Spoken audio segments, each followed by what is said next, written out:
سورہ طارق میں اللہ تعالیٰ کا کون سا راز چھپا ہوا ہے؟ حضرت عیسیٰ اور دجال کے مابین جنگ کس سیارے پر لڑی جائے گی؟ ناظرین، یہ 1967 کا سال تھا۔ کیمبرج یونیورسٹی کے 2 پروفیسر اپنی ریڈیو ٹیلیسکوپ کے ذریعے مختلف کہکشاؤں پر تحقیقات کر رہے تھے۔ ان پروفیسرز کے نام جیسلین بیل برنل اور اینٹنی ہیوس تھا۔ ایک رات ان دونوں پروفیسرز نے محسوس کیا کہ آسمان سے ایک مخصوص جگہ سے خاص طرح کے ریڈیو سگنلز آ رہے ہیں۔ یہ ایک حیران کن چیز تھی۔ دونوں ماہر فلکیات حیران تھے کہ آخر اتنی دور سے یہ کون تھا جو زمین پر خاص طرح کے سگنل بھیج رہا ہے۔ آسمان سے آنے والے ان سگنلز کو آواز میں تبدیل کیا گیا۔ ان سگنلز کی آواز ایسی تھی جیسے کوئی دروازے پر مسلسل دستک دے رہا ہو۔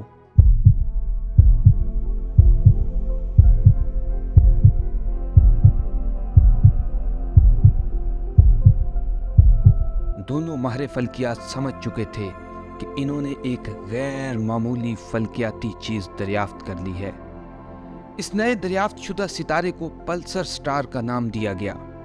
اس ستارے کو پلسر ایک خاص وجہ سے کہا گیا۔ لفظ پلسر پلس سے نکلا ہے۔ پلس کا مطلب ہوتا ہے نبض۔ جیسے دل کی نبض ایک ترتیب سے چلتی ہے، جیسے کوئی دروازے پر دستک دیتا ہے، بالکل ایسے ہی اس نئے دریافت شدہ ستارے سے آنے والے سگنلز کی آواز تھی۔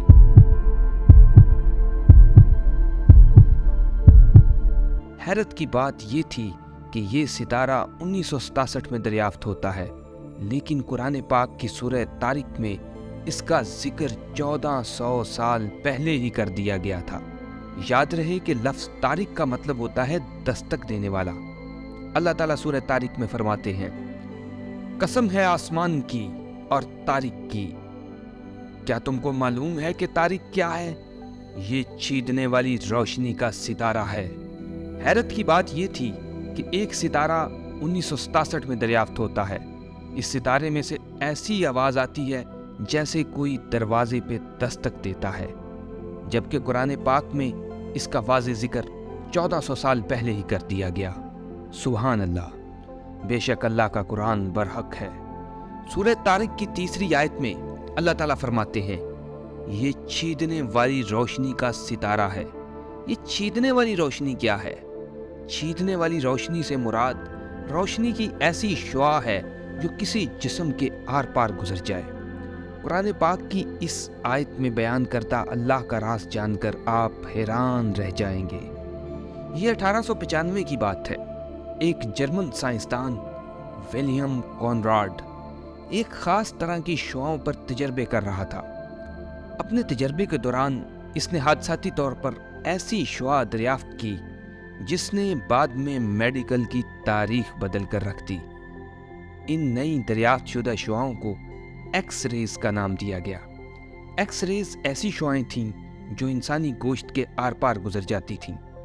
حیرت کی بات ہے، 1895 میں دریافت ہونے والی شعاؤں کا ذکر قرآن پاک میں 1400 سال پہلے ہی کر دیا گیا تھا۔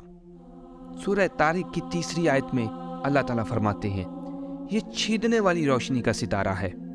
آج کی جدید سائنس ہمیں بتاتی ہے آسمان پہ موجود پلسر سٹارز میں سے ہائی انرجی ریز نکلتی ہیں۔ ان ہائی انرجی ریز میں سے بہت بڑی مقدار ایکس ریز کی ہے۔ ایکس ریز وہ شعائیں ہیں جو انسانی گوشت کو چھیدتی ہوئی گزر جاتی ہیں۔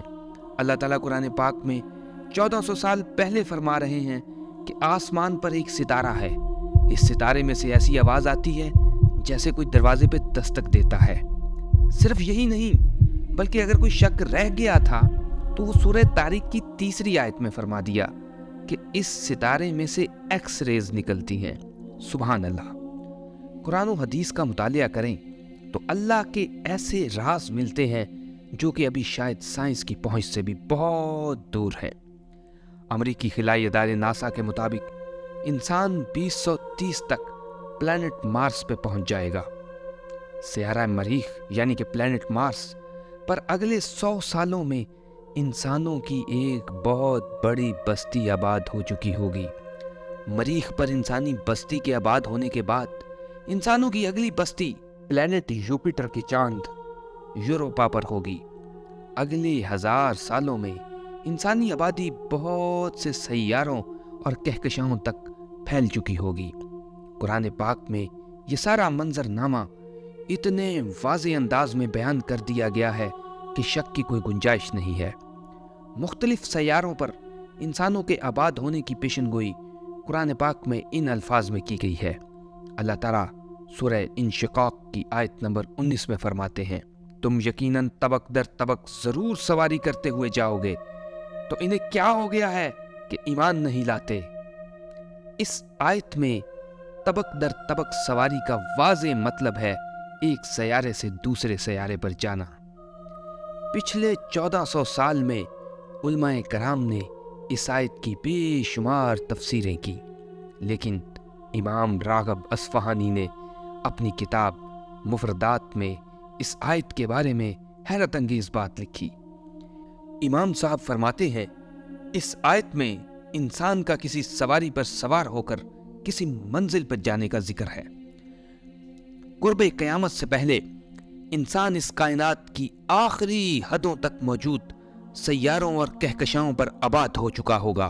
ہماری کائنات میں بے شمار سیارے ایسے ہیں جدھر انسان آباد ہو سکتا ہے۔ خلا میں گھومتے یہ سیارے اللہ تعالیٰ نے بے مقصد نہیں بنائے۔ ان سیاروں پر انسانوں کے شہر آباد ہوں گے۔ 1911 میں بلغاریہ میں بابا وانگا نامی ایک نابینا خاتون پیدا ہوتی ہیں۔ یہ خاتون اپنی پیشن گوئیوں کے حوالے سے بہت مشہور ہوئیں۔ اس خاتون نے پیشن گوئی کی تھی کہ اس کائنات کے ختم ہونے سے پہلے انسان دوسرے سیاروں تک پھیل چکا ہوگا۔ مشہور سائنسدان اسٹیفن ہاکنگ نے کہا تھا کہ اگلے 100 سالوں کے اندر انسان کا کسی دوسرے سیارے پر آباد ہونا بے حد ضروری ہے۔ انسان کے دوسرے سیاروں پر آباد ہونے کا اشارہ دجال والی احادیث میں بھی ملتا ہے۔ احادیث میں آتا ہے، دجال کا فتنہ 40 دن کا ہوگا، 40 دن جن میں سے پہلا دن 1 سال کے برابر ہوگا، دوسرا دن 1 مہینے کے برابر ہوگا، اور تیسرا دن 1 ہفتے کے برابر ہوگا، اور باقی 37 دن عام دنوں کے برابر ہوں گے۔ اب سوال یہ ہے کہ دن کا تعین اس بات سے ہوتا ہے کہ کوئی سیارہ کتنی دیر میں اپنا چکر اپنے محور کے گرد مکمل کرتا ہے۔ امریکی خلائی ادارے ناسا کی تحقیق ہمیں بتاتی ہے کہ زمین پر دن اگر 24 گھنٹے کا ہے تو کسی دوسرے سیارے پر یہ دن 48 گھنٹے کا بھی ہو سکتا ہے۔ اسی طرح بہت سارے سیارے ہیں جن کا ایک دن زمین کے 1 سال کے برابر ہوتا ہے۔ کچھ سیارے ایسے ہیں جن کا ایک دن زمین کے 1 مہینے کے برابر ہوتا ہے۔ سورہ انشقاق کی آیت جس میں یہ بتایا گیا ہے کہ انسان ایک سیارے سے دوسرے سیارے کے مابین سفر کرے گا، اگر اس حدیث کو سورہ انشقاق کے تناظر میں دیکھا جائے تو واضح ہو جاتا ہے کہ دجال مسلسل ایک سیارے سے دوسرے سیارے کے مابین سفر کر رہا ہوگا۔ دجال کی جو جنگ ہے وہ صرف زمین پر نہیں ہوگی، یہ جنگ مختلف سیاروں اور کہکشاؤں تک پھیل جائے گی۔ حتیٰ کہ حدیث میں آتا ہے کہ حضرت عیسیٰ علیہ السلام دجال کو مقام لد پر قتل کریں گے۔ سوال یہ ہے کہ آخر انسانی آبادی اس کائنات کے آخری کونے تک پہنچنے میں کتنا وقت لے گی؟ قیامت کب آئے گی؟ یہ سب جاننے کے لیے آپ کو راز ٹی وی کی اگلی ویڈیوز کا انتظار کرنا ہوگا۔